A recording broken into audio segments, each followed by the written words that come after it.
हालात तो ऐसे बड़े हुए, सरेआम अफेयरगर्दी, सरेआम गुंडागर्दी हो रही है। अरे जब इतना सरेआम गुंडागर्दी, अब क्या करेंगे?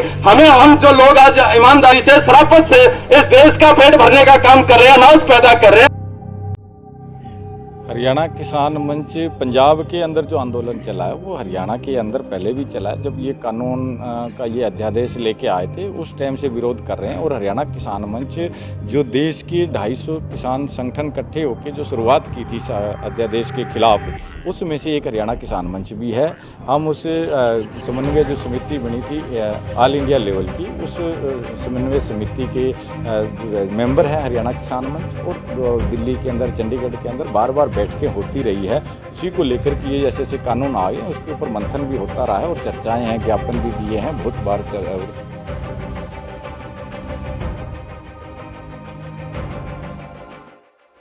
और 10 तारीख को फिर यहाँ सिरसा के अंदर ही मीटिंग करके सभी संगठनों की 17 किसान संगठन जो हरियाणा के मीटिंग करके ये फैसला लिया था कि हमें हरियाणा के अंदर भी बड़ा प्रोटेस्ट करना चाहिए।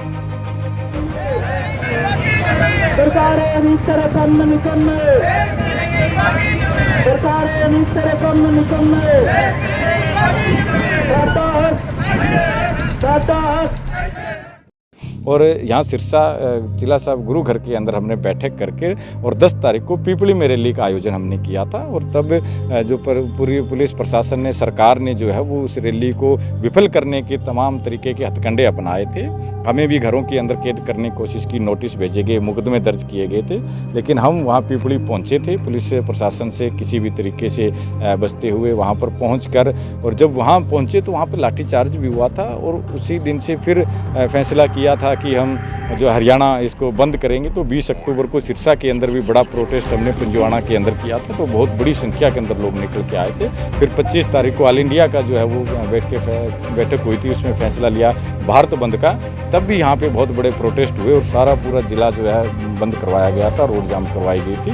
तो ये लगातार जो है प्रोटेस्ट करते रहे हैं। और फिर 6 अक्टूबर का फैसला लिया था हमने कि हम दुष्यंत चौटाला का, क्योंकि पंजाब के अंदर प्रकाश सिंह बादल को जो है वहाँ की जथेबंदियों ने इकट्ठे होकर प्रकाश सिंह बादल पे दबाव डालकर उनको डंडे की जोर पे बीजेपी का नाता तुड़वाया था। तब यहाँ सिरसा के अंदर फिर बहुत बड़ा कट हमने किया था 6 अक्टूबर को। और 6 अक्टूबर से ही भगत सिंह स्टेडियम के अंदर यहाँ पे दुष्यंत चौटाला के घर के सामने ये पक्का मोर्चा लगा हुआ है। और तब से लेकर लगातार जो हरियाणा किसान मंच जो फिर ऑल इंडिया का जो फैसला हो गया था कि अब पंजाब के अंदर प्रोटेस्ट है, हरियाणा के अंदर जो एजिटेशन चल रहा है।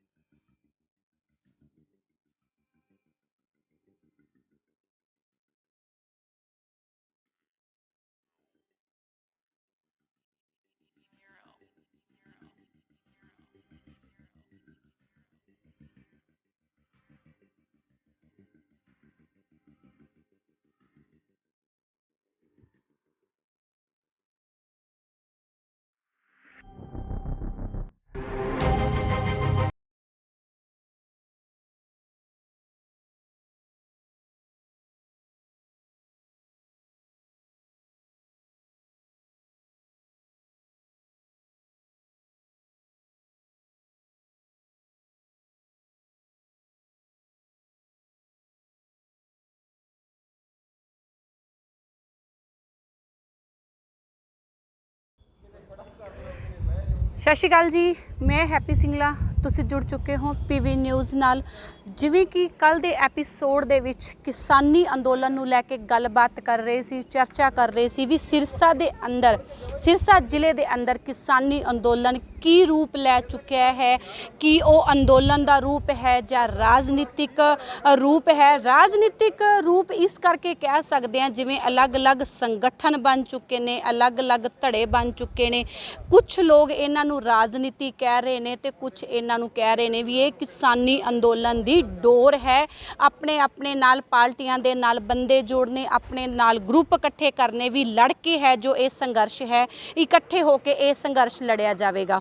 जिस तरीके दे नाल कल दे एपीसोड दे विच दस्सिया सी कि की प्रधानचारी है, किन्ना बंदियां ने है ये अंदोलन नूं संभालिया है। जिस टाइम 6 अक्तूबर की गल करिए तो 6 अक्तूबर तो ये अंदोलन सिरसा दे विच स्टार्ट होया सी। सब तो पहली बार बाबा बुमन शाह चौक ते प्रशासन ते किसानां दे विच सेंटर सरकार नूं लैके पहला टकराव होया सी। पानी दीयां बुछारां चलियां सन ते पूरे सिरसा जिले दे विचों जो किसान ने, हर पिंडां दे विचों किसान सन उत्थे पहुंचे होए सन। पंजाब दे विचों भी पूरा खुला समर्थन सी, क्योंकि पंजाब दे बाद यह पहला अंदोलन सी जो सिरसा दी इस पवित्र धरती ते छिड़िया सी। सब तो पहला नाम लिया गया सी इहदे विच हरियाणा किसान मंच दे प्रधान सूबा प्रधान प्रहलाद सिंह बारू खेड़ा दा। जानते हाँ उन्हां नाल ते करवाने हाँ उन्हां नाल गलबात भी। 7 अक्तूबर तो लैके अज दे टाइम तक उन्हां दे हरियाणा किसान मंच ने की इस अंदोलन लई कीता है, किस तरह ये अंदोलन छिड़िया है, उन्हां दे किन्ने मैंबर है, उन्हां दी किन्नी टीम है वो तैयार हो चुकी है ते पक्के मोर्चे ते अज उन्हां दी टीम की कर रही है। इस अंदोलन दे विच हरियाणा किसान मंच दा किन्ना योगदान है। अगर गल करिए अंदोलन दी, जिवें कि हर बार इको ही गल नोटिस विच लैके आ रही है कि किसानी अंदोलन दे नां ते जो राजनीति है वो किन्नी चल रही है। तो सब तो पहला शुरुआत करते हाँ हरियाणा किसान मंच तो कि हरियाणा किसान मंच दे विच किन्नी राजनीति है। जीरो ग्राउंड तो रिपोर्ट 7 अक्तूबर तो लैके 30 मई तक हरियाणा किसान मंच का की योगदान है, कित्थों मैंबर जुड़े ने, उन्होंने की पद अधिकार दिते गए ने ते मैंबर अपनी जो जिम्मेवारियां ने किस लेवल ते निभा रहे हैं। सत श्री अकाल जी। सत श्री अकाल। हरियाणा किसान मंच किस टाइम तो अपनियां जो सेवावां ने किसानी अंदोलन दे विच दे रहा? हरियाणा किसान मंच 2009 में इसका संगठन का विस्तार किया था हमने। उससे पहले भी किसानी आंदोलन के साथ हम लगातार काम करते रहे हैं। 20 सालों से किसान आंदोलन से जुड़े हुए हैं और किसानों के मुद्दे जो है विभिन्न तौर के हम उठाते रहे हैं लगातार।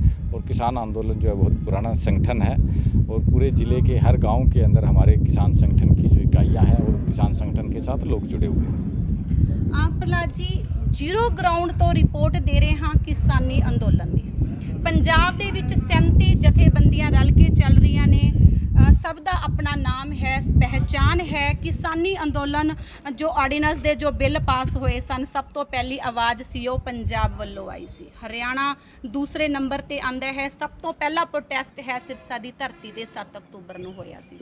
उस तो बाद अगर अज दी गल करिए तो सिरसे दा नाम राजनीति तत्त ते भी सब तो पहले नंबर ते आ रहा है कि जो सिरसा दे विच राजनीति हो रही है वो 1 नंबर ते हो रही है। हम की कहना चाहोगे, की पैठ है इसकी? हरियाणा किसान मंच पंजाब के अंदर जो आंदोलन चला है वो हरियाणा के अंदर पहले भी चला है। जब ये कानून का ये अध्यादेश लेके आए थे उस टाइम से विरोध कर रहे हैं। और हरियाणा किसान मंच जो देश की 250 किसान संगठन इकट्ठे होकर जो शुरुआत की थी अध्यादेश के खिलाफ, उसमें से एक हरियाणा किसान मंच भी है। हम उस समन्वय जो समिति बनी थी ऑल इंडिया लेवल की, उस समन्वय समिति के जो मेंबर हैं हरियाणा किसान मंच। और दिल्ली के अंदर, चंडीगढ़ के अंदर बार बार बैठकें होती रही है उसी को लेकर कि ये जैसे कानून आ गए उसके ऊपर मंथन भी होता रहा है और चर्चाएं हैं, ज्ञापन भी दिए हैं बहुत बार। और उसके बाद में फिर पंजाब के अंदर मूवमेंट तेज हुई, तब यहाँ भी हरियाणा के अंदर भी ट्रैक्टर यात्राएं निकाली गई है। अपने अपने तरीके से यहाँ पे विरोध हुआ है पूरे हरियाणा के अंदर। और 10 तारीख को फिर यहाँ सिरसा के अंदर ही मीटिंग करके सभी संगठनों की 17 किसान संगठन जो हरियाणा के हैं मीटिंग करके ये फैसला लिया था कि हमें हरियाणा के अंदर भी बड़ा प्रोटेस्ट करना चाहिए। और यहाँ सिरसा जिला साहब गुरु घर के अंदर हमने बैठक करके और 10 तारीख को पीपली में रैली का आयोजन हमने किया था। और तब जो पूरी पुलिस प्रशासन ने, सरकार ने जो है वो उस रैली को विफल करने के तमाम तरीके के हथकंडे अपनाए थे। हमें भी घरों के अंदर कैद करने की कोशिश की, नोटिस भेजे गए, मुकदमे दर्ज किए गए थे। लेकिन हम वहाँ पीपली पहुँचे थे, पुलिस प्रशासन से किसी भी तरीके से बचते हुए वहाँ पर पहुँचकर। और जब वहाँ पहुँचे तो वहाँ पर लाठीचार्ज भी हुआ था। और उसी दिन से फिर फैसला किया था कि हम जो हरियाणा इसको बंद करेंगे। तो 20 अक्टूबर को सिरसा के अंदर भी बड़ा प्रोटेस्ट हमने पंजवाड़ा के अंदर किया था, तो बहुत बड़ी संख्या के अंदर लोग निकल के आए थे। फिर 25 तारीख को ऑल इंडिया का जो है वो बैठक हुई थी, उसमें फैसला लिया भारत बंद का तब भी यहाँ पे बहुत बड़े प्रोटेस्ट हुए और सारा पूरा ज़िला जो है बंद करवाया गया था, रोड जाम करवाई गई थी। तो ये लगातार जो है प्रोटेस्ट करते रहे हैं और फिर 6 अक्टूबर का फैसला लिया था हमने कि हम दुष्यंत चौटाला का, क्योंकि पंजाब के अंदर प्रकाश सिंह बादल को जो है वहाँ की जथेबंदियों ने इकट्ठे होकर प्रकाश सिंह बादल पे दबाव डालकर उनको डंडे की जोर पे बीजेपी का नाता तुड़वाया था। तब यहाँ सिरसा के अंदर फिर बहुत बड़ा कट हमने किया था 6 अक्टूबर को, और 6 अक्टूबर से ही भगत सिंह स्टेडियम के अंदर यहाँ पे दुष्यंत चौटाला के घर के सामने ये पक्का मोर्चा लगा हुआ है। और तब से लेके लगातार जो हरियाणा किसान मंच जो फिर ऑल इंडिया का जो फैसला हो गया था कि अब पंजाब के अंदर प्रोटेस्ट है, हरियाणा के अंदर जो एजिटेशन चल रहा है, तो यहाँ सरकारें अब सुन नहीं रही है। तो फिर ऑल इंडिया की बैठक हुई थी, उस बैठक के में अंदर हम भी थे और वहाँ पे ये फैसला हुआ था कि अब हमें दिल्ली की तरफ कूच करना चाहिए। फिर दिल्ली की तरफ कूच करने का जब प्रोग्राम बना था तो यहाँ 2 महीने हो गए थे उस टाइम ये दुष्यंत चौटाला के घर के आगे, और उस टाइम फिर हमारी गिरफ्तारी भी हो गई थी, जेल भी गए हैं। और वहाँ से ਇੱਥੋਂ ਹੀ ਗੱਲ ਨੂੰ ਕੱਟ ਕਰਦੇ ਆ, ਸ਼ੁਰੂਆਤੀ ਦੌਰ ਤੋਂ ਗੱਲ ਕਰਦੇ ਆ ਵੀ ਜਿਵੇਂ ਕਿ ਗ੍ਰਿਫਤਾਰੀ ਹੋਈ ਸੀ ਤੁਹਾਨੂੰ ਐਜ਼ ਏ ਰਾਤ ਦੇ ਟਾਈਮ ਤੇ ਅੱਧ ਹਨੇਰੇ ਦੇ ਵਿੱਚ ਤੁਹਾਨੂੰ ਲੈ ਕੇ ਜਾਇਆ ਗਿਆ ਸੀ। ਆਮ ਉੱਥੋਂ ਹੀ ਸ਼ੁਰੂਆਤ ਕਰਦੇ ਆ। ਉਹ ਤੁਹਾਨੂੰ ਉਸ ਸਮੇਂ ਤੁਹਾਨੂੰ ਪਤਾ ਸੀ ਵੀ ਤੁਹਾਡੀ ਗ੍ਰਿਫਤਾਰੀ ਕੀਤੀ ਜਾ ਰਹੀ ਹੈ, ਤੁਹਾਨੂੰ ਕਿਸ ਬੇਸ ਤੇ ਲੈ ਕੇ ਗਏ ਸੀ, ਕੀ ਗੱਲਬਾਤ ਹੋਈ ਸੀ, ਥੋੜਾ ਜਿਹਾ ਇਸ ਦਾ ਜ਼ਿਕਰ ਕਰੋਗੇ? नहीं, गिरफ्तारी तो हम यहाँ पे सो रहे थे तो रात को आए हैं पुलिस वाले, वो लेके गए, तब हमें नहीं पता क्या है। और पूरी फॉरेस्ट की पूरी गाड़ियाँ जो है बाहर लगा रखी थी, और फिर ये हमें लेके, और हमारे किसी साथियों को उन्होंने बताया नहीं, मेरे फ़ोन जो है वो ले लिए गए थे, उनको स्विच ऑफ कर दिया गया था। और 2-3 दिन तक तो किसी को पता ही नहीं चला कि रखा कहाँ गया है। फिर किसान हमारे जो साथी हैं संगठन के, सब ने, और दूसरे भी किसान साथी है, सब ने मिलकर जो है यहाँ धरने प्रदर्शन भी किए हैं और उसको लेके उठा के गए हैं और थाने में ले जाके रात को 4 बजे हमें जेल के अंदर छोड़ के आए हैं। तो 2-4 दिन तो बाहर पता भी नहीं चला था कि हम कहाँ पर हैं, ਕਿਉਂਕਿ ਜ਼ੀਰੋ ਗਰਾਊਂਡ ਦੀ ਰਿਪੋਰਟ ਦੇ ਰਹੇ ਆ। ਕਾਫੀ ਤੱਤਾਂ ਦਾ, ਕਾਫੀ ਲੋਕਾਂ ਦਾ ਇਹ ਵੀ ਕਹਿਣਾ ਹੈ ਕਿ ਆਮ ਜੋ ਦਿੱਲੀ ਜਾਣ ਦਾ ਫੈਸਲਾ ਸੀ, ਜਿਸ ਤਰ੍ਹਾਂ ਡੇਟ ਦਾ ਪਹਿਲਾਂ ਅਨਾਉਂਸ ਹੋ ਚੁੱਕੀ ਸੀ ਵੀ ਜੋ ਕਿਸਾਨ ਨੇ ਹੁਣ ਦਿੱਲੀ ਸੈਂਟਰ ਨੂੰ ਜਾ ਕੇ ਘੇਰਨਗੇ, ਤੇ ਪ੍ਰਹਲਾਦ ਨੇ ਜੋ ਆਪਣੀ ਗ੍ਰਿਫਤਾਰੀ ਹੈ ਉਹ ਖੁਦ ਦਿੱਤੀ ਸੀ ਦਿੱਲੀ ਨਾ ਜਾਣ ਦੇ ਡਰ ਤੋਂ। ਇਸ ਕਰਕੇ ਪੁੱਛਣਾ ਜ਼ਰੂਰੀ ਹੈ। ਅੱਛਾ, ਉਸ ਤੋਂ ਅਗਲਾ ਸਵਾਲ ਇਹ ਹੈ ਕਿ ਅੰਦੋਲਨ ਜਿਵੇਂ ਹਰਿਆਣਾ ਕਿਸਾਨ ਮੰਚ ਦਾ ਨਾਮ ਦਿੱਤਾ ਗਿਆ, ਪੱਕਾ ਮੋਰਚਾ ਸਿਰਸਾ ਦੇ ਵਿੱਚ ਲੱਗ ਗਿਆ, ਉਸ ਤੋਂ ਬਾਅਦ ਆਪਣੀਆਂ ਕੀ ਕਾਰਵਾਈਆਂ ਸਨ? ਇਸ ਅੰਦੋਲਨ ਨੂੰ ਦਿੱਲੀ ਦੇ ਵਿੱਚ ਤੁਸੀਂ ਜੇਲ੍ਹ ਤੋਂ ਬਾਹਰ ਆ ਕੇ ਕਿਵੇਂ ਸ਼ੁਰੂ ਕੀਤਾ? खुद गिरफ्तारी देंगे, ये जानकारी आपको कहाँ से मिली? ये आपको किसने कहा कि खुद गिरफ्तारी देंगे? हम गिरफ्तारी क्यों देंगे? और जेल में जाने का, वहाँ की सूखी रोटी खाने का किसका मन करता है? मच्छरों के अंदर रहने का किसका मन करता है? हम तो आंदोलनकारी हैं, और आंदोलनकारियों के लिए जेल, मुकदमे, ये हम इसको इनाम मानते हैं। ये हमारे लिए इनाम है, जेलों में जाना और है। इससे तो हमारा आंदोलन जो है वो मजबूत हुआ है और कितने बड़े प्रोटेस्ट हुए हैं। तो इस तरीके की कौन अफवाह फैला रहा है और आपको कहाँ से जानकारी मिली, मुझे नहीं पता। लगातार जो है वो जेल में कोई 7 तारीख को, 23 को मेरे को यहाँ से उठाया, 26 को तो हमने पूरी तैयारी कर रखी थी जाने की, और दिल्ली जाना है। दिल्ली जाके तो हम लोग, और जब हमें कोई जेल में उठा लिया, रोक लिया, तो क्या दिल्ली जाने से लोग रुक गए हैं? उसके बाद भी लोग गए हैं, पूरी तैयारियां की है, यहाँ पे मीटिंग करके कि सारे लोग जाओ दिल्ली, ज़्यादा से ज़्यादा संख्या के अंदर लोग यहाँ से गए हैं। तो ये प्रोटेस्टों के अंदर जेलों में जाना और ये चीज़ें रहती है। ये तो कुछ राजनीतिक लोग हो सकते हैं जो आंदोलन को बिखराव के लिए कुछ चीज़ें कह सकते हैं, और इस आंदोलन को तोड़ने के लिए तो शुरू से लेकर अब तक जो साजिशें चल रही है। 26 जनवरी को भी लोगों को कुछ इस तरीके सरकार ने साजिशें की थी कि दिल्ली के अंदर जो है लाल किले के ऊपर ले जाकर वहाँ पे एक बहुत बड़ा जो है सरकार का षड्यंत्र था कि किसी भी तरीके से इस आंदोलन को तोड़ा जाए, इस आंदोलन को धर्म का वो रंग दिया जाए, ताकि देश के अंदर जो है धार्मिक रूप से दंगे हो जाएं। लेकिन देश की जनता जानती है कि ये आंदोलन जो है और ये जो किसान लड़ रहे हैं, ये देश को बचाने के लिए लड़ रहे हैं। इस वजह से देश के किसानों के साथ साथ देश की आम जनता जो है वो इस आंदोलन के साथ जुड़ी हुई है। तो आज ये आंदोलन आप देख रहे हो, 6 महीने हो गए दिल्ली के चारों तरफ, और बड़ी संख्या के अंदर लोग इसमें जुड़ रहे हैं। यहाँ पे जब ये प्रोटेस्ट शुरू हुआ था तो हज़ारों की संख्या के अंदर यहाँ पे लोग बैठते थे। जैसे दिल्ली जाने लगे हैं, फिर दिल्ली के मोर्चे ज़्यादा ज़रूरी हो गए कि वहाँ पे हमने संभालना है। तो उसके बावजूद यहाँ भी 8 महीने से किसान जो है वो इस मोर्चे को भी संभाले हुए हैं, दिल्ली के मोर्चे को भी संभाले हुए हैं। ਪ੍ਰਹਲਾਦ ਜੀ, ਜਿਸ ਤਰ੍ਹਾਂ ਇਹ ਕਿਸਾਨੀ ਅੰਦੋਲਨ ਸ਼ਿਖਰਾਂ ਨੂੰ ਛੂਹ ਰਿਹਾ ਹੈ, ਅੱਜ ਜਨ ਅੰਦੋਲਨ ਦਾ ਜੋ ਨਾਮ ਹੈ ਉਹ ਦਿੱਤਾ ਗਿਆ ਹੈ। ਹਰਿਆਣਾ ਕਿਸਾਨ ਮੰਚ ਦੀ ਜੋ ਟੀਮ ਹੈ ਉਹ ਸਿਰਸਾ ਜ਼ਿਲ੍ਹਾ ਦੇ ਕਿੰਨੇ ਪਿੰਡਾਂ ਦੇ ਵਿੱਚ ਆਪਣਾ ਵਿਸਥਾਰ ਕਰ ਚੁੱਕੀ ਹੈ, ਕਿੱਥੋਂ ਕਿੱਥੋਂ ਆਪਣੇ ਮੈਂਬਰ ਬਣ ਚੁੱਕੇ? हरियाणा किसान मंच कोई आज का संगठन नहीं है, आपको पहले भी बताया मैंने। ये 2009 में हिसार के अंदर इस संगठन का विस्तार हुआ था। ये संगठन जो है वो हरियाणा के कई राज्यों के अंदर है और सिरसा के जितने भी गांव हैं, किसी भी गांव में जाके आप पूछोगे तो आपको हरियाणा किसान मंच के लोग वहाँ पे मिलेंगे और हर आदमी आपको कहेगा कि हाँ हरियाणा किसान मंच संगठन है और सब लोग जानते हैं। घर घर तक जो किसी भी गाँव में किसी भी घर जाके आप पूछोगे तो आप हर आदमी हमारे नाम से वाकिफ़ है, क्योंकि हमने बहुत बड़ी लड़ाइयाँ यहाँ पर लड़ी है। हमने हज़ारों किसानों को ज़मीन की नीलामी होने से हमने रुकाया है, कोर्ट के नोटिस हमने वापस करा, 9,000 लोगों को हमने ज़मीनों के मालिक बनाए। यहाँ पे हमने यहाँ पे मंडियों के जो है वो आंदोलन किए हैं, जहाँ पे ये सांप निकालते थे, भाव तय होने के बाद मंडियों के अंदर जो कांटे लगते थे फैक्ट्रियों में, हमने रुकाए हैं, डेरे लगा लगा के हम सीजनों के अंदर बैठे हैं। यहाँ जो किसान भवन बना था हमने किसान भवन खुलाया है। यहाँ बहुत बड़ी जो उपलब्धि हरियाणा किसान मंच की है, इस तरीके के आंदोलन करके हमने बहुत सी लड़ाइयाँ जीती है, बहुत संघर्ष किए हैं। 2-2 महीने, 2.5 महीने, 3-3 महीने तक हमने पानी के सवाल को लेके, मुआवजे के सवाल को लेके 2015 के अंदर सफ़ेद मक्खी का जो डीसी दफ्तर के आगे 2.5 महीने हमारा धरना चला लगातार और सरकार को मजबूर किया। 7,000 रुपये प्रति एकड़ के हिसाब से मुआवजा मिला है। तो बहुत ऐसे काम जो है वो संघर्ष करके हमने जीत हासिल की है। तो इसका कहीं पर किसी भी गांव में आप जाओगे, हर गांव के अंदर हमारे संगठन के मेंबर हैं।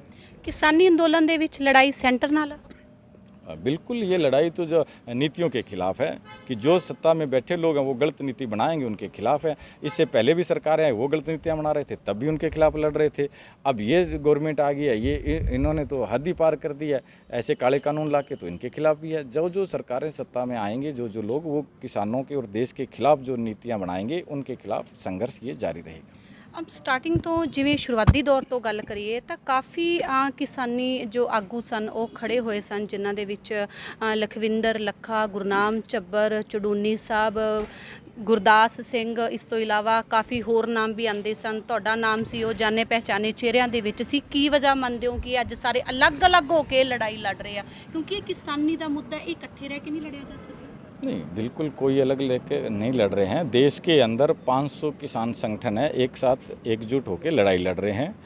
ये तो बिल्कुल एक कोरी अफवाहें हैं कि अलग लड़ाई लड़ रहे हैं, अलग नहीं है। देश के 3 कानून जो इस सरकार लेके आई उसके खिलाफ देश के 500 किसान संगठन एकजुट होकर और देश के अंदर ये लड़ाई लड़ रहे हैं और सब एकजुट और पूरी जो मेहनत के साथ है इस देश को बचाने में सारे लोग लगे हुए हैं। ਜਿਸ ਤਰ੍ਹਾਂ ਹਰ ਮੋਰਚਾ ਪਿੰਡਾਂ ਦੇ ਵਿੱਚ ਜਾਂਦਾ ਹੈ, ਸ਼ਹਿਰਾਂ ਦੇ ਵਿੱਚ ਜਾਂਦੇ ਨੇ, ਆਪਣੀ ਟੀਮ ਦੇ ਮੈਂਬਰ ਜੋ ਹੈ ਨੇ ਉਹ ਤਿਆਰ ਕਰਦੇ ਨੇ ਵੀ ਇਹ ਮੈਂਬਰ ਹਰਿਆਣਾ ਕਿਸਾਨ ਮੰਚ ਦਾ ਹੈ, ਇਹ BKU ਦਾ ਹੈ ਜਾਂ ਇਹ BKE ਦਾ ਹੈ ਮੈਂਬਰ ਹੈ।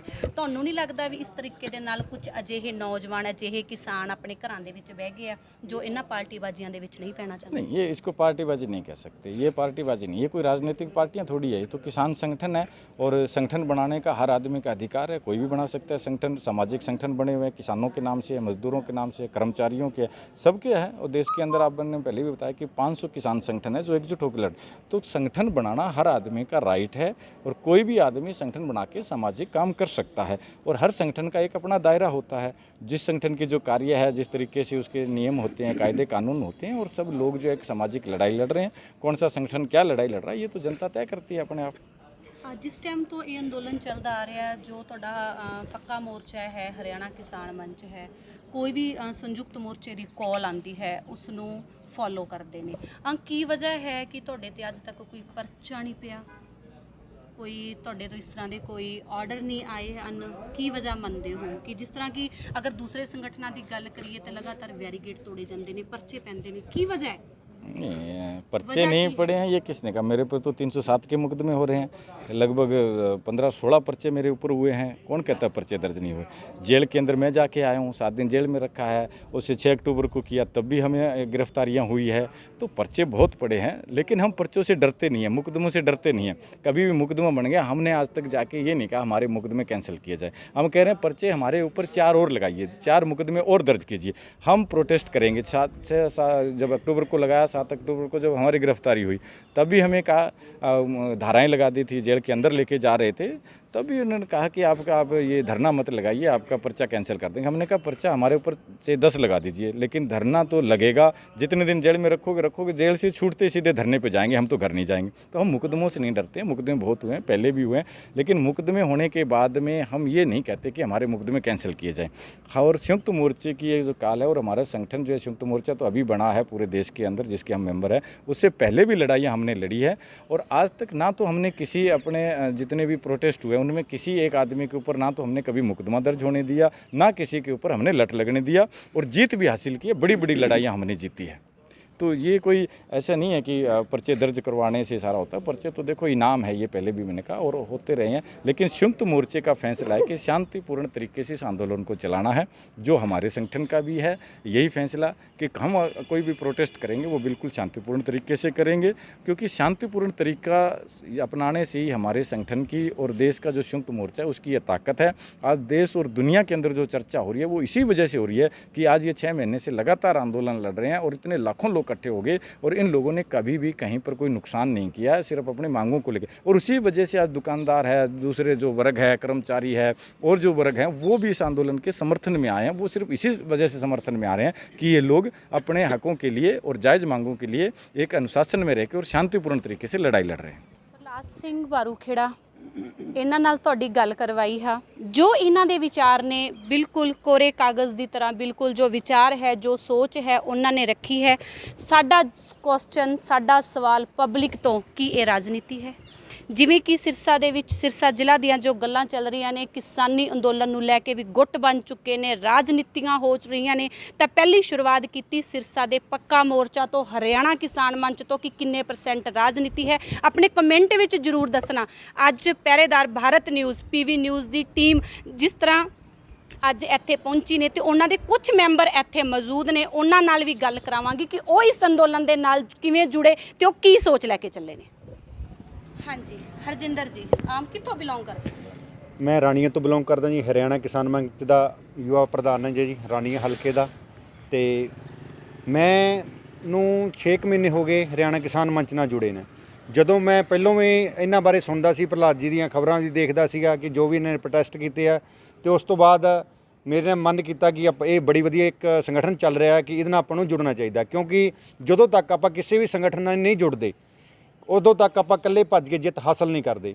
ਤੇ ਉਸ ਤੋਂ ਬਾਅਦ ਜਦੋਂ ਸੰਗਠਨ ਨਾਲ ਜੁੜੇ ਆ, ਸੰਗਠਨ ਦੇ ਪ੍ਰਤੀ ਕਾਫੀ ਸੰਗਠਨ ਦੇ ਜਿਹੜੇ ਕੰਮ ਵੀ ਸੀਗੇ ਕੀਤਾ। ਉਸ ਤੋਂ ਬਾਅਦ ਸਭ ਤੋਂ ਵਧੀਆ ਗੱਲ ਜਿਹੜੀ ਹਰਿਆਣਾ ਕਿਸਾਨ ਮੰਚ ਨੇ ਸਿਰਸਾ ਜ਼ਿਲ੍ਹਾ ਵਿੱਚ ਇੱਕ ਕਿਸਾਨ ਚੌਂਕ ਬਣਾਇਆ। ਉਹ ਕਿਸਾਨ ਚੌਂਕ ਕਿੱਥੇ ਬਣਾਇਆ? ਦੁਸ਼ਯੰਤ ਚਟਾਲਾ ਤੇ ਰਣਜੀਤ ਚਟਾਲਾ ਦੇ ਘਰ ਦੇ ਅੱਗੇ, ਕਿ ਜੋ ਸਾਰੀ ਉਮਰ ਉਹਨਾਂ ਦੀਆਂ ਅੱਖਾਂ ਦੇ ਵਿੱਚ ਰੜਕਦਾ ਰਹੇਗਾ। ਜਦੋਂ ਵੀ ਉਹ ਆਪਣੇ ਘਰ ਆਉਣਗੇ ਸਭ ਤੋਂ ਪਹਿਲਾਂ ਉਹਨਾਂ ਦੀ ਨਿਗਾਹ ਕਿਸਾਨ ਚੌਂਕ ਤੇ ਜਾਊਗੀ। ਜਾਂਦੇ ਹੀ ਉਹਨਾਂ ਨੂੰ ਪਤਾ ਲੱਗ ਜੂਗਾ ਕਿ ਅਸੀਂ ਤਿੰਨੇ ਕਾਲੇ ਕਾਨੂੰਨਾਂ ਦੇ ਸਮਰਥਨ 'ਚ ਸੀਗੇ, ਤੇ ਉਸ ਕਰਕੇ ਕਿਸਾਨਾਂ ਨੇ ਕਿਸਾਨ ਚੌਂਕ ਬਣਾਇਆ। ਉਸ ਤੋਂ ਬਾਅਦ ਹਰਿਆਣਾ ਕਿਸਾਨ ਮੰਚ ਵੱਲੋਂ ਫੱਗੂ ਮੰਡੀ 'ਚ ਯੂਪੀ 'ਚੋਂ ਕਣਕ ਆਈ, 2 ਨੰਬਰ ਦੀ ਕਣਕ ਯੂਪੀ 'ਚੋਂ ਆਈ, ਫੱਗੂ ਮੰਡੀ 'ਚ ਆਈ, ਉਹ ਫੜੀ ਗਈ। ਉਸ ਤੋਂ ਬਾਅਦ ਅਸੀਂ SDM ਨੂੰ ਉਹਨਾਂ ਨੂੰ ਕਿਹਾ, ਉਹਨਾਂ ਨੇ ਪਰਚਾ ਨਹੀਂ ਕੀਤਾ। ਉਹ ਪ੍ਰੋਟੈਸਟ ਕੀਤਾ, ਕਰਨ ਤੋਂ ਬਾਅਦ ਭੁੰਮਣ ਸ਼ਾਹ ਚੌਂਕ 'ਤੇ ਅਸੀਂ ਧਰਨਾ ਦਿੱਤਾ, ਤੇ ਰਾਤ ਨੂੰ 11:10 ਤੇ ਮਜਬੂਰਨ ਉਹਨਾਂ ਨੂੰ ਪਰਚਾ ਕਰਨਾ ਪਿਆ। ਉਹਨਾਂ ਦੋਸ਼ੀਆਂ ਦੇ ਖਿਲਾਫ ਉਹਨਾਂ ਨੇ ਪਰਚਾ ਕੀਤਾ। ਉਸ ਤੋਂ ਬਾਅਦ ਸਭ ਤੋਂ ਵੱਡੀ ਦਿੱਕਤ ਆ ਰਹੀ ਸੀ ਜੀ ਪਾਣੀ ਦੀ। ਪਿੰਡਾਂ 'ਚ ਪੀਣ ਵਾਲੇ ਪਾਣੀ ਦੀ ਬਹੁਤ ਜ਼ਿਆਦਾ ਦਿੱਕਤ ਆ ਰਹੀ ਸੀ। ਪੀਣ ਵਾਲਾ ਪਾਣੀ ਪਿੰਡਾਂ 'ਚ ਨਹੀਂ ਪਹੁੰਚ ਰਿਹਾ ਸੀ, ਵਾਟਰ ਬਕਸ ਖਾਲੀ ਸੀ, ਪਸ਼ੂਆਂ ਨੂੰ ਪੀਣ ਦਾ ਪਾਣੀ ਨਹੀਂ ਮਿਲ ਰਿਹਾ ਸੀ। ਉਸ ਤੋਂ ਬਾਅਦ ਪ੍ਰੋਟੈਸਟ ਕੀਤਾ, ਪੀਣ ਵਾਲੇ ਪਾਣੀ ਦੇ ਖਿਲਾਫ SC ਦੇ ਦਫ਼ਤਰ ਦੇ ਅੱਗੇ ਧਰਨਾ ਦਿੱਤਾ, ਤੇ ਉਹ ਵੀ 60% ਉਹ ਸਾਡੀ ਗੱਲ ਮੰਨ ਚੁੱਕੇ ਆ। ਬਾਕੀ ਉਹਨਾਂ ਨੂੰ ਅਸੀਂ ਇੰਟੀਮੇਟ ਕਰਤਾ ਜਦੋਂ ਤੱਕ 15 ਦਿਨ ਨਹਿਰਾਂ 'ਚ ਪਾਣੀ ਨਹੀਂ ਆਊਗਾ ਉਨੀ ਦੇਰ ਤੱਕ ਅਸੀਂ ਤੇ ਪ੍ਰੋਟੈਸਟ ਕਰਾਂਗੇ। 15 ਤਰੀਕ ਨੂੰ ਅਗਰ ਉਹ ਸਾਡੀ ਗੱਲ ਮੰਨ ਲੈਂਦੇ ਆ, ਅਸੀਂ ਪੱਕਾ ਉੱਥੇ ਟੈਂਟ ਲਾਵਾਂਗੇ। ਅਗਰ ਸਾਡੀ ਗੱਲ ਨਹੀਂ ਮੰਨਦੇ ਪੱਕਾ ਉੱਥੇ ਟੈਂਟ ਲਾ ਕੇ ਅਸੀਂ ਧਰਨਾ ਉੱਥੇ ਦੇਵਾਂਗੇ ਜੀ। ਹਰਿਆਣਾ ਕਿਸਾਨ ਮੰਚ ਪੱਕੇ ਮੋਰਚੇ ਨਾਲ ਕਦੋਂ ਤੋਂ ਜੁੜੇ ਹੋ? ਹਰਿਆਣਾ ਕਿਸਾਨ ਮੰਚ ਪੱਕੇ ਮੋਰਚੇ ਨਾਲ ਅਪਰੋਕਸੀਮੇਟ 5-5.5 ਮਹੀਨੇ ਹੋ ਗਏ ਆ ਜੀ। ਹਾਲਾਂਕਿ ਜਦੋਂ 6 ਅਕਤੂਬਰ ਦਾ ਇੱਥੇ ਪ੍ਰੋਟੈਸਟ ਹੋਇਆ ਸੀ ਉਦੋਂ ਮੈਂ ਇਹਨਾਂ ਨਾਲ ਜੁੜਿਆ ਨਹੀਂ ਹੋਇਆ ਸੀ, ਪਰ ਮੈਂ ਭੁੰਮਣ ਸ਼ਾਹ ਚੌਂਕ 'ਤੇ ਇੱਥੇ ਆਇਆ ਹੋਇਆ ਸੀਗਾ। ਤੇ ਉਸ ਤੋਂ ਬਾਅਦ ਲਗਤ ਰੂਟੀਨ ਨਾਲ ਕਿ ਜਿਵੇਂ ਪਤਾ ਲੱਗਿਆ ਉਸ ਤੋਂ ਬਾਅਦ ਇਹਨਾਂ ਨਾਲ ਜੁੜ ਕੇ ਹਰਿਆਣਾ ਕਿਸਾਨ ਮੰਚ ਨਾਲ ਤੇ ਜੋ ਵੀ ਭਲਾਈ ਦੇ ਜੋ ਕੰਮ ਹੈ, ਕਿਸਾਨਾਂ ਦੇ ਕੰਮ ਹੈ ਕਿਸੇ ਵੀ ਤਰ੍ਹਾਂ ਦੇ, ਤੇ ਹਰਿਆਣਾ ਕਿਸਾਨ ਮੰਚ ਵੱਲੋਂ ਕਿਸੇ ਵੀ ਗਰੀਬ ਨੂੰ ਜਾਂ ਕਿਸੇ ਤੇ ਵੀ ਅਤਿਆਚਾਰ ਹੁੰਦਾ, ਜ਼ੁਲਮ ਹੁੰਦਾ, ਤੇ ਹਰਿਆਣਾ ਕਿਸਾਨ ਮੰਚ ਦੀ ਪੂਰੀ ਟੀਮ ਉਹਦੇ ਨਾਲ ਤਤਪਰ ਖੜੀ ਰਹੂਗੀ ਤੇ ਹੱਕ ਤੇ ਸੱਚ ਦੀ ਲੜਾਈ ਅਸੀਂ ਲੜਦੇ ਰਵਾਂਗੇ। ਤੁਸੀਂ ਕਿਸ ਸਮੇਂ ਤੋਂ ਇਸ ਅੰਦੋਲਨ, ਇਸ ਹਰਿਆਣਾ ਕਿਸਾਨ ਮੰਚ ਨਾਲ ਜੁੜੇ ਹੋ? ਅੰਦੋਲਨ ਨਾਲ ਤਾਂ ਜੀ ਸਤੰਬਰ ਤੋਂ ਸ਼ੁਰੂ ਹੋ ਗਿਆ ਸੀ। ਆਪਣੇ ਪੰਜਾਬ ਤੋਂ ਬਾਅਦ ਹਰਿਆਣੇ 'ਚ ਮੂਵਮੈਂਟ ਸ਼ੁਰੂ ਹੋਈ ਸਤੰਬਰ ਤੋਂ ਅੰਦੋਲਨ ਦੇ ਨਾਲ। ਉਸ ਤੋਂ ਬਾਅਦ ਅਸੀਂ ਜਿਵੇਂ ਕਿ ਇੱਕ ਸਟੂਡੈਂਟ ਦੀ ਤਰ੍ਹਾਂ ਹੀ ਸੀਗੇ, ਤੇ ਸਾਨੂੰ ਵੀ ਕੋਈ ਮਤਲਬ ਅਗਵਾਈ ਕਰਨ ਵਾਲਾ ਬੰਦਾ ਚਾਹੀਦਾ ਸੀ, ਕਿਉਂਕਿ ਨਾ ਅਸੀਂ ਪਹਿਲਾਂ ਕਦੀ ਕੋਈ ਅੰਦੋਲਨ ਲੜੇ ਸੀ। ਬਟ ਇਹ ਜ਼ਰੂਰ ਸੀਗਾ ਕਿ ਕਿਸਾਨਾਂ ਨਾਲ ਧੱਕਾ ਹੁੰਦਾ ਸੀਗਾ। ਡੇਲੀ ਅਖਬਾਰਾਂ ਦੇਖਦੇ ਸੀ, ਆਪਾਂ ਦੇਖਦੇ ਰਹਿੰਦੇ ਸੀ ਕਿਸਾਨਾਂ ਨੇ ਕਰਜ਼ੇ ਦੇ ਕਰਕੇ ਫਾਹ ਲਿਆ, ਕਿਸਾਨਾਂ ਦੇ ਫਸਲ ਦੀ ਮਾਰ ਪੈ ਗਈ, ਵੀ ਹਰ ਟਾਈਮ ਕਿਸਾਨੀ ਦਾ ਧੱਕਾ ਹੁੰਦਾ ਸੀਗਾ। ਜਿਹੜੀ ਕੋਰਪੋਰੇਟ ਘਰਾਣੇ ਸੀ ਉਹ ਕਰੋੜਾਂ ਰੁਪਈਆ ਲੈ ਕੇ ਦੇਸ਼ ਛੱਡ ਕੇ ਚਲ ਜਾਂਦੇ ਸੀਗੇ, ਉਹਨਾਂ ਦੇ ਉੱਤੇ ਕੋਈ ਐਕਸ਼ਨ ਨਹੀਂ ਸੀਗਾ। ਲੇਕਿਨ ਕਿਸਾਨਾਂ ਨੇ ਅਗਰ 2 ਲੱਖ 4 ਲੱਖ 5 ਲੱਖ ਵੀ ਲਿਆ ਹੈ ਤੇ ਉਹਨਾਂ ਦੇ ਉੱਤੇ ਉਹਨਾਂ ਨੂੰ ਇੰਨਾ ਪ੍ਰੈਸ਼ਰਾਈਜ਼ ਕੀਤਾ ਜਾਂਦਾ ਸੀਗਾ ਕਿ ਉਹਨਾਂ ਨੂੰ ਆਪਦੀ ਜਾਨ ਗਵਾ ਕੇ ਹੀ ਉਹ ਤੋਂ ਛੁਟਕਾਰਾ ਮਿਲਦਾ ਸੀਗਾ। ਅੱਜ ਹਰਿਆਣਾ ਕਿਸਾਨ ਮੰਚ ਦੇ ਕਿਸ ਅਹੁਦੇ ਤੇ ਤੁਸੀਂ ਮਤਲਬ ਆਪਣੀ ਸੇਵਾਵਾਂ ਦੇ ਰਹੇ ਹੋ? ਮੈਂ ਇੱਕ ਵਾਰ ਹਰਿਆਣਾ ਕਿਸਾਨ ਮੰਚ ਨਾਲ ਜੁੜੇ ਕਿਵੇਂ ਉੱਥੋਂ ਵਿਸਤਾਰ ਨਾਲ ਥੋੜਾ ਦੱਸ ਦੇਣਾ, ਛੋਟ ਦੇ ਵਿੱਚ ਮੈਂ ਦੱਸ ਦੂੰਗਾ ਕਿ ਉਸ ਤੋਂ ਬਾਅਦ ਅਸੀਂ ਜਦੋਂ ਸਤੰਬਰ ਤੋਂ ਬਾਅਦ ਦੇਖਿਆ ਕਿ ਆਪਣੇ ਸਿਰਸਾ ਦੇ ਵਿੱਚ ਕੋਈ ਚਿਹਰਾ ਹੋ ਜਿਹਦੇ ਨਾਲ ਆਪਾਂ ਚੱਲੀਏ ਔਰ ਸਹੀ ਸਾਫ ਸੁਥਰਾ ਚਿਹਰਾ ਹੋ, ਤੇ ਅਸੀਂ ਇਹਨਾਂ ਦੀ ਬਾਈਟ ਸੁਣੀ। ਉੱਥੇ ਚੱਲ ਰਹੀ ਸੀ, ਇਹ ਸਿੰਘੂ ਬਾਰਡਰ ਤੇ ਬੋਲ ਕੇ ਆਏ ਸੀਗੇ, ਸ਼ੰਭੂ ਬਾਰਡਰ ਤੇ ਸੋਰੀ, ਤੇ ਹਰਿਆਣਾ ਪੰਜਾਬ ਦਾ ਜਿਹੜਾ ਬਾਰਡਰ, ਉੱਥੇ ਸਪੀਚ ਸੁਣੀ, ਸਾਨੂੰ ਵਿਚਾਰ ਵਧੀਆ ਲੱਗੇ। ਔਰ ਇਹਨਾਂ ਦੇ ਖੁਦ ਦੇ ਵਿਚਾਰ ਵੀ ਸੀਗੇ ਕਿ ਅਸੀਂ ਪੰਜਾਬ ਤੋਂ ਸਿੱਖਣ ਆਏ ਹਾਂ ਤੇ ਵੀ ਇੱਕ ਬੰਦਾ ਲਰਨ ਕਰ ਰਿਹਾ। ਉਸ ਤੋਂ ਬਾਅਦ ਇੱਥੇ ਸਾਡਾ ਮਿਲਾਪ ਹੋਇਆ 6 ਅਕਤੂਬਰ ਨੂੰ, ਜਦੋਂ ਭਾਰੀ ਇਕੱਠ ਹੋਇਆ, ਡਿਪਟੀ ਸੀਐਮ ਦਾ ਘਰਾਵ ਕੀਤਾ, ਉਹਦੇ ਨਾਲ ਅਸੀਂ ਗਏ। ਉਸ ਤੋਂ ਬਾਅਦ ਇਹਨਾਂ ਨੂੰ ਅੰਦਰ ਚੱਕ ਲਿਆ ਗਿਆ, ਅਸੀਂ ਬਾਹਰ ਥਾਣੇ ਦੇ ਬਾਹਰ ਧਰਨਾ ਲਾਇਆ ਤੇ ਰਾਤ ਨੂੰ ਇਹਨਾਂ ਦੀ ਰਿਹਾਈ ਹੋਈ। ਔਰ ਗੱਲਾਂ ਨਿਕਲ ਕੇ ਆਈਆਂ ਕਿ ਪ੍ਰਸ਼ਾਸਨ ਕਿਵੇਂ ਮਤਲਬ ਪ੍ਰਸ਼ਾਸਨ ਨੂੰ ਵਿੱਚ ਪਾ ਕੇ ਲੀਡਰ ਖਰੀਦਣਾ ਚਾਹੁੰਦੇ ਸੀਗੇ, ਤੇ ਲੇਕਿਨ ਆਪਾਂ ਹੱਕ ਸੱਚ ਦੀ ਲੜਾਈ ਲੜਨੀ ਆ, ਆਪਾਂ ਕਿਸਾਨੀ ਨੂੰ ਬਚਾਉਣਾ ਤੇ ਆਪਾਂ ਡਟੇ ਰਹੇ। ਫਿਰ ਲਗਾਤਾਰ ਅਸੀਂ ਇੱਥੇ ਪੱਕਾ ਮੋਰਚਾ ਲੱਗਿਆ। ਪੱਕੇ ਮੋਰਚੇ ਤੋਂ ਮਤਲਬ ਇੰਨਾ ਜ਼ਿਆਦਾ ਗਹਿਰਾਈ ਨਾਲ ਜੁੜ ਗਏ, ਅਸੀਂ ਪਿੰਡਾਂ ਦੇ ਵਿੱਚ ਜਾ ਕੇ ਪ੍ਰਚਾਰ ਕਰਨਾ ਸ਼ੁਰੂ ਕਰਤਾ। ਸਾਡੇ ਕੋਲ ਇੱਕ ਦਿਨ ਦਾ ਰਿਕਾਰਡ ਪਿਆ, ਪਿੰਡਾਂ ਦੇ ਵਿੱਚ ਰਾਤਾਂ ਨੂੰ ਵੀ ਜਾ ਕੇ ਲੋਕਾਂ ਨੂੰ ਜਗਾਇਆ, ਨਾਲ ਤੋਰਿਆ। ਲੋਕ ਜਾਗੇ ਹੋਏ ਸੀ ਵੈਸੇ ਤਾਂ, ਚਲ ਬਸ ਉਹਨਾਂ ਨੂੰ ਵੀ ਜਿਵੇਂ ਸਾਨੂੰ ਸਹਾਰੇ ਦੀ ਲੋੜ ਸੀ, ਪ੍ਰਹਲਾਦ ਸਿੰਘ ਭਾਰੂਖੇੜੇ ਦਾ ਮਿਲ ਗਿਆ, ਉਵੇਂ ਉਹਨਾਂ ਨੂੰ ਸਹਾਰੇ ਦੀ ਲੋੜ ਸੀ। ਉਹ ਤੋਂ ਇਕੱਠੇ ਹੋਣੇ ਸ਼ੁਰੂ ਹੋ ਗਏ। ਇੱਥੇ ਆਪਣੇ ਪੜੋਸੀ ਜਿਹੜਾ ਜ਼ਿਲ੍ਹਾ ਇਹਦੇ ਮਨਦੀਪ ਨਥਵਾਨ ਜੀ, ਇਹ ਵੀ ਪਹਿਲਾਂ ਆਪਣੇ ਕਿਸਾਨ ਭਰਾਵਾਂ ਨੂੰ ਭੇਜਦੇ ਰਹਿੰਦੇ ਸੀਗੇ। ਐਂ ਕਰਕੇ ਫਿਰ ਅਸੀਂ ਜੁੜੇ ਰਹੇ। ਉਸ ਤੋਂ ਬਾਅਦ ਇਹ ਲੜਾਈ ਨੂੰ ਅਸੀਂ ਦੇਖਿਆ ਤੇ ਡੇਲੀ ਜਿਵੇਂ ਸਾਡੀਆਂ ਐਕਟੀਵਿਟੀਆਂ ਹੋ ਗਈਆਂ, ਸਾਨੂੰ ਅਸੀਂ ਪੱਕੇ ਮੋਰਚੇ ਤੋਂ ਘਰ ਵੀ ਨਹੀਂ ਜਾਣਾ ਪਸੰਦ ਕਰਦੇ ਸੀ। ਸਾਡਾ ਇੰਨਾ ਜ਼ਿਆਦਾ ਲਗਾਵ ਜੁੜ ਗਿਆ ਸੀ ਕਿ ਅਗਰ ਇਹ ਲੜਾਈ ਦੇ ਵਿੱਚ ਸਾਡਾ ਪਾਰਟੀਸਪੇਟ ਹੈਗਾ, ਸਾਨੂੰ ਐ ਮਹਿਸੂਸ ਹੁੰਦਾ ਹੀ ਅਸੀਂ ਘਰੇ ਜਾਂਦੇ ਹਾਂ ਤੇ ਇਹ ਨਾ ਹੋਵੇ ਵੀ ਸਾਡੇ ਕਰਕੇ ਜੇ ਅੰਦੋਲਨ 'ਚ ਕੋਈ ਫਿੱਕ ਪਵੇ। ਹਾਲਾਂਕਿ ਅਸੀਂ ਤਾਂ ਕੁਝ ਵੀ ਨਹੀਂ ਸੀ ਉਹਦੇ ਲਈ, ਤੇ ਐਂ ਕਰਕੇ ਲਗਾਤਾਰ ਚੱਲਦਾ ਰਿਹਾ। ਐਂ ਕਰਦੇ ਮਤਲਬ ਇੱਕ ਚੀਜ਼ ਦਿਮਾਗ 'ਚ ਆਇਆ ਕਿ ਅਗਵਾ ਇੱਕ ਸੰਘ ਬਣਾਈਏ। ਜਿਵੇਂ ਪੰਜਾਬ ਜਥੇਬੰਦੀਆਂ ਨੂੰ ਅਸੀਂ ਰੀਡ ਕੀਤਾ ਕਿ ਉਹਨਾਂ ਨੇ ਇਕਜੁੱਟ ਹੋ ਕੇ ਕਿਸ ਤਰੀਕੇ ਨਾਲ ਬਹੁਤ ਮਤਲਬ ਜਿਹੜੇ ਅਤਿਆਚਾਰ ਹੋ ਰਹੇ ਸੀਗੇ ਉਹਨਾਂ ਦਾ ਨਿਪਟਾਰਾ ਕਰਾਇਆ, ਔਰ ਕਿਸ ਤਰੀਕੇ ਨਾਲ ਇਕਜੁੱਟ ਹੋ ਕੇ ਹਰ ਸਮੱਸਿਆ ਦਾ ਹੱਲ ਕਰਦੇ ਆ। ਫਿਰ ਅਸੀਂ ਇਸ ਸੰਗਠਨ ਨੂੰ ਚੂਜ਼ ਕਰਨਾ ਸ਼ੁਰੂ ਕੀਤਾ ਵੀ ਇਹ ਉਸ ਤੋਂ ਬਾਅਦ ਉਦੋਂ ਤੱਕ ਅਸੀਂ ਭਾਰੂਖੇੜੇ ਨੂੰ ਵੀ ਪੜ੍ਹ ਚੁੱਕੇ ਸੀਗੇ ਵੀ ਠੀਕ ਹੈ, ਇਹ ਦਿਨ ਰਾਤ ਸਾਡੇ ਨਾਲ ਇੱਥੇ। ਜੇ ਅਗਰ ਪੱਕੇ ਮੋਰਚੇ 'ਤੇ ਕੋਈ ਬੰਦਾ ਰਿਹਾ ਹੈ ਇੱਥੇ ਹੁਣ ਮਤਲਬ 26 ਨਵੰਬਰ ਤੋਂ ਬਾਅਦ ਜਦੋਂ ਦਿੱਲੀ ਕੂਚ ਕਰ ਗਏ ਫਿਰ ਤਾਂ ਸੰਗਠਨ ਵੀ ਬਥੇਰੇ ਬਣ ਗਏ ਨੇ, ਔਰ ਉਹ ਚੱਲਦੀ ਗੰਗਾ 'ਚ ਹੱਥ ਧੋਣ ਵਾਲਾ ਕੰਮ ਹੋਇਆ। ਲੇਕਿਨ ਜਦੋਂ ਇੱਥੇ ਸਾਡੇ ਨਾਲ ਜਿਹੜਾ ਸ਼ੁਰੂ ਤੋਂ ਰਿਹਾ ਬੰਦਾ, ਉਹ ਦਿਨ ਰਾਤ ਇੱਥੇ ਰਿਹਾ, ਉਹ ਪ੍ਰਹਲਾਦ ਸਿੰਘ ਭਾਰੂਖੇੜਾ ਸੀ। ਇਸ ਕਰਕੇ ਸਾਡੇ ਮਨ ਦੇ ਵਿੱਚ ਥੋੜ੍ਹਾ ਰਿਹਾ ਪੋਜ਼ਿਟਿਵਿਟੀ ਰਹੀ ਹੈ ਵੀ ਠੀਕ ਹੈ, ਭਾਰੂਖੇੜੇ ਦੇ ਨਾਲ ਰਲ ਕੇ ਚੱਲਾਂਗੇ। ਔਰ ਹੁਣ ਤੱਕ ਅਸੀਂ ਇਹਦੇ ਕੋਈ ਕੰਪਲੇਨ ਵੀ ਨਹੀਂ ਦੇਖੀ। ਤੇ ਉਸ ਤੋਂ ਬਾਅਦ ਇਹਨਾਂ ਦੇ ਸੰਗਠਨ ਦੇ ਵਿੱਚ ਹਰਿਆਣਾ ਕਿਸਾਨ ਮੰਚ ਦੇ ਵਿੱਚ ਆਪਾਂ ਆ ਗਏ ਹਾਂ ਤੇ ਦਿੱਲੀ ਕੂਚ ਵੀ ਕੀਤਾ। ਦਿੱਲੀ ਆਪਾਂ 786 ਨੰਬਰ ਪਿੱਲਰ ਦੇ ਉੱਤੇ ਆਪਣਾ ਟੈਂਟ ਲੱਗਿਆ ਹੋਇਆ ਤੇ ਉਸ ਦਿਨ ਰਾਤ। ਉਸ ਤੋਂ ਬਾਅਦ ਜੇ ਜਥੇਬੰਦੀਆਂ ਦੇ ਸੰਯੁਕਤ ਮੋਰਚੇ ਦੇ ਵੀ ਅਸੀਂ ਮੈਂਬਰ। ਸੰਯੁਕਤ ਮੋਰਚੇ ਦੀ ਜਿਹੜੀ ਕੋਲ ਹੁੰਦੀ ਸੀ, ਜੋ ਡਿਸੀਜਨ ਹੁੰਦਾ ਸੀ, ਉਹਨੂੰ ਸੰਪੂਰਨ ਤੌਰ ਤੇ ਸਿਟੀ ਦੇ ਵਿੱਚ ਲਾਗੂ ਕਰਵਾਇਆ। ਔਰ ਕਿਸੇ ਕਿਸਾਨ ਭਰਾ ਤੇ ਜਾਂ ਕਿਸੇ ਤੇ ਕੋਈ ਪਰਚਾ ਨਹੀਂ ਪੈਣ ਦਿੱਤਾ, ਕੋਈ ਹਿੰਸਕ ਨਹੀਂ ਨੂੰ ਹੋਣ ਦਿੱਤਾ, ਨਾ ਸਰਕਾਰੀ ਪ੍ਰਾਪਰਟੀ ਬੈਰੀਕੇਡ ਤੋੜਦੇ ਹਾਂ ਅਸੀਂ।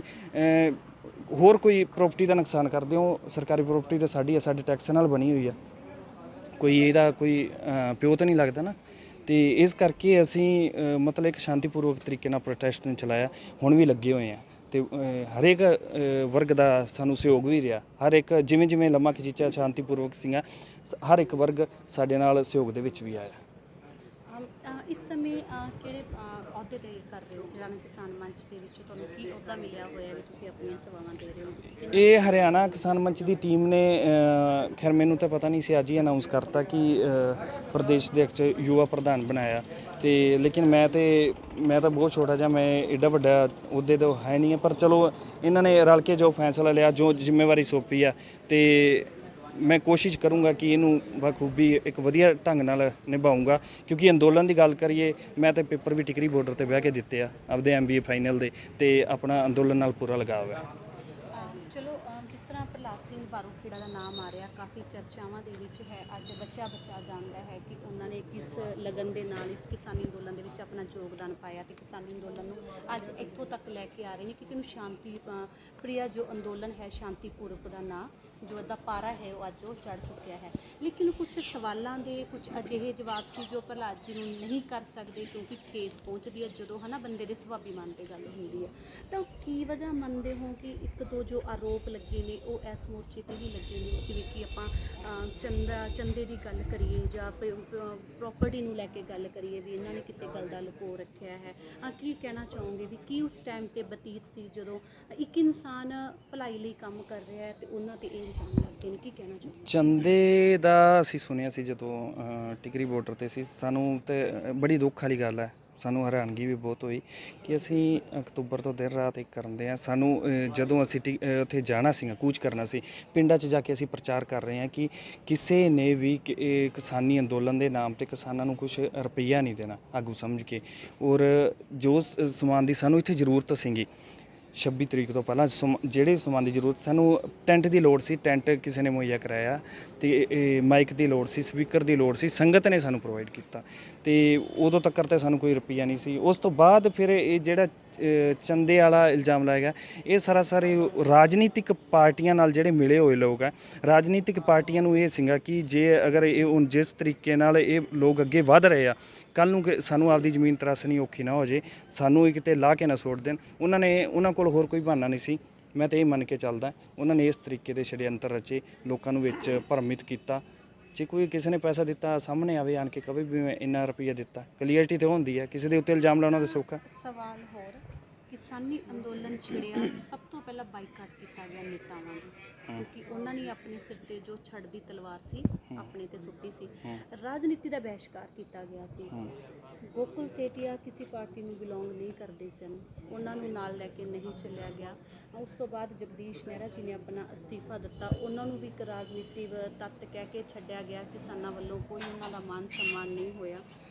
ਭਾਈ ਅਗਰ ਬਿੱਲੂ ਗੱਲ ਕਰੀਏ, ਅਭੈ ਸਿੰਘ ਚੌਟਾਲਾ ਦੀ ਗੱਲ ਕਰੀਏ ਤਾਂ ਉਹਨਾਂ ਨੇ ਵੀ ਅਸਤੀਫਾ ਦਿੱਤਾ ਗਿਆ, ਲੇਕਿਨ ਉਹਨਾਂ ਨੂੰ ਘੱਟ ਸਵੀਕਾਰਿਆ ਗਿਆ ਆਪਣੇ ਹਰਿਆਣਾ ਕਿਸਾਨ ਮੰਚ ਵੱਲੋਂ। ਪਵਨ ਬੈਨੀਵਾਲ ਜਿਨ੍ਹਾਂ ਦਾ ਰਾਜਨੀਤਿਕ ਦੌ ਅੱਜ ਵੀ ਕਹਿ ਰਹੇ ਨੇ ਵੀ ਰਾਜਨੀਤਿਕ ਦੌ ਤੇ ਉਹਨਾਂ ਨੇ ਅਸਤੀਫਾ ਦਿੱਤਾ, ਆਖਿਰ ਕਿਉਂ? ਉਹਨਾਂ ਦਾ ਆਖਿਰ ਹੀ ਮਾਨ ਸਨਮਾਨ ਕਿਉਂ ਹੋਇਆ? ਮੈਂ ਤੁਹਾਨੂੰ ਇੱਕ ਗੱਲ ਦੱਸ ਦੇਣਾ ਚਾਹੁੰਦਾ ਕਿ ਜਦੋਂ ਆਪਾਂ 26 ਤਰੀਕ ਤੋਂ ਬਾਅਦ ਸੰਯੁਕਤ ਮੋਰਚਾ ਤੋਂ ਪਹਿਲਾਂ ਇਕੱਠੇ ਹੋ ਕੇ ਫੈਸਲਾ ਲੈ ਰਿਹਾ ਸੀ, ਲੇਕਿਨ ਇੱਕ ਹਾਲ ਦੇ ਵਿੱਚ ਬਹਿ ਕੇ ਜਦੋਂ ਡੇਲੀ ਬੇਸਿਸ ਤੇ ਫੈਸਲੇ ਲੈਣ ਲੱਗ ਪਏ, ਉਸ ਤੋਂ ਪਹਿਲਾਂ ਦਾ ਤੇ ਉਸ ਤੋਂ ਬਾਅਦ ਦਾ ਡਿਫਰੈਂਸ ਸੀਗਾ। ਕਿਉਂਕਿ ਉਹ ਡੇਲੀ ਬੇਸ ਤੇ ਜੋ ਰਣਨੀਤੀ ਚੱਲ ਰਹੀ ਸੀ, ਰਣਨੀਤੀ ਹੁਣ ਕੋਈ ਕਿਤੇ ਯੁੱਧ ਲੜਨ ਜਾਂਦਾ, ਟਾਈਮ ਤੇ ਜਾ ਕੇ ਜਿਹੜਾ ਮਿੱਥ ਕੇ ਆਇਆ ਉਸ ਨੂੰ ਵੀ ਚੇਂਜ ਕਰਨਾ ਪੈਂਦਾ, ਉਸ ਤਰੀਕੇ ਨਾਲ ਚੱਲੇ। ਲੇਕਿਨ ਸੰਯੁਕਤ ਮੋਰਚੇ ਦਾ ਫੈਸਲਾ ਇਹ ਸੀਗਾ, ਜੋ BJP JJP ਜਿਹੜੇ ਵੀ ਇਹਨਾਂ ਦੇ ਸਹਿਯੋਗੀ ਸੰਗਠਨ ਹੈ, ਉਹਨਾਂ ਦਾ ਅਗਰ ਕੋਈ ਬਾਈਕਾਟ ਕਰੂਗਾ ਤੇ ਕਿਸਾਨੀ ਅੰਦੋਲਨ ਦੇ ਵਿੱਚ ਆਊਗਾ, ਅਸੀਂ ਵੈਲਕਮ ਕਰਾਂਗੇ। ਸਾਡੇ ਕੋਲ ਜਿਹੜਾ ਕੋਈ ਆਊਗਾ ਤੇ ਅਸੀਂ ਵੈਲਕਮ ਕਰਾਂਗੇ। ਹੁਣ ਆ ਜਾਵੇ, ਮੋਦੀ ਖੁਦ ਆ ਜਾਵੇ, BJP ਦਾ ਖੜਾ ਛੱਡ ਕੇ ਅਸੀਂ ਵੈਲਕਮ ਕਰਾਂਗੇ ਇੱਥੇ। ਕਿਉਂਕਿ ਸਾਡਾ ਮਤਲਬ ਉਹ ਪਾਰਟੀ ਨੇ ਰਲ ਕੇ ਇੱਕ ਨੀਤੀਆਂ ਘਟੀਆਂ ਸਰਕਾਰ ਮਤਲਬ ਜਨਤਾ ਨੂੰ ਮਾਰਨ ਦੀਆਂ, ਤੇ ਜੇ ਉਹ ਰਾਜਨੀਤਿਕ ਬੰਦੇ ਜੇ ਉਹ ਆਪਦੀਆਂ ਪਾਰਟੀਆਂ ਨੂੰ ਛੱਡ ਕੇ ਇੱਥੇ ਆਉਂਦੇ ਤੇ ਵੈਲਕਮ ਕਰਦੇ। ਬਹੁਤ ਹੀ ਵਧੀਆ ਸਪਸ਼ਟੀਕਰਨ ਸਤਪਾਲ ਸਿੰਘ ਜੋ ਕਿ ਯੁਵਾ ਪ੍ਰਧਾਨ ਨੇ ਰਾਜੇ ਕਾਰਨੀ ਦੇ, ਉਹਨਾਂ ਨੇ ਬਹੁਤ ਹੀ ਵਧੀਆ ਤਰੀਕੇ ਦੇ ਨਾਲ ਹੈ ਜੋ ਸਪਸ਼ਟੀਕਰਨ ਦਿੱਤਾ ਹੈ। ਜੋ ਸਵਾਲ ਜਨਤਾ ਦੇ ਸੀ ਅੱਜ ਇਹਨਾਂ ਕੋਲੋਂ ਪੁੱਛੇ ਗਏ ਨੇ, ਬਹੁਤ ਵਧੀਆ ਤਰੀਕੇ ਦੇ ਨਾਲ ਜਵਾਬ ਦਿੱਤਾ ਹੈ। ਹੁਣ ਸਾਡਾ ਸਵਾਲ ਹੈ, ਹੁਣ ਸਾਡੇ ਕੁਐਸਚਨ ਨੇ ਜਨਤਾ ਕੋਲੋਂ ਕਿ ਜੋ ਇਹ ਜ਼ੀਰੋ ਗਰਾਊਂਡ ਦੀ ਰਿਪੋਰਟ ਤਿਆਰ ਹੋ ਰਹੀ ਹੈ ਉਸ ਦੇ ਵਿੱਚ ਹਾਂ ਜਾਂ ਨਾ ਦੱਸਣ ਕਿ ਹਰਿਆਣਾ ਕਿਸਾਨ ਮੰਚ ਵਿੱਚ ਜੋ ਰਾਜਨੀਤੀ ਹੈ ਉਹ ਕਿੰਨੀ ਹੈ। ਕਿਉਂਕਿ ਆਪਸ ਵਿੱਚ ਜੋ ਲੋਕਾਂ ਦੇ ਦਿਲਾਂ ਦੇ ਵਿੱਚ ਫੁੱਟ ਪੈ ਚੁੱਕਿਆ ਹੈ ਇੱਕ ਦੂਸਰੇ ਨੂੰ ਲੈ ਕੇ, ਇਸ ਡਾਕੂਮੈਂਟਰੀ ਦੇ ਨਾਲ ਸਾਡਾ ਮਤਲਬ ਹੈ ਉਸ ਨੂੰ ਕੱਢਣਾ, ਕਿਸੇ ਦੇ ਵਿੱਚ ਨਾ ਕਿ ਵੈਰ ਭਾਵ ਪੈਦਾ ਕਰਨਾ। ਅੱਜ ਗੱਲ ਕਰਵਾਈ ਹੈ ਹਰਿਆਣਾ ਕਿਸਾਨ ਮੰਚ ਦੇ ਜੋ ਸੂਬਾ ਪ੍ਰਧਾਨ ਨੇ ਪ੍ਰਹਲਾਦ ਸਿੰਘ ਬਾਰੂਖੇੜਾ ਨਾਲ, ਤੇ ਕੱਲ ਗੱਲ ਕਰਵਾਵਾਂਗੇ ਲਖਵਿੰਦਰ ਔਲਖ ਜੀ ਦੇ ਨਾਲ, ਤੇ ਉਹਨਾਂ ਤੋਂ ਜਾਣਾਂਗੇ ਕਿ ਉਹ ਇਸ ਅੰਦੋਲਨ ਦੇ ਵਿੱਚ ਕਿਵੇਂ ਡਟੇ ਨੇ ਤੇ ਉਹਨਾਂ ਦੀ ਕਿੰਨੇ ਭਾਗੀਦਾਰੀ ਹੈ। ਜ਼ਿਆਦਾ ਅਪਡੇਟ ਲਈ ਜੁੜੇ ਰਹੋ PV ਨਿਊਜ਼। ਧੰਨਵਾਦ।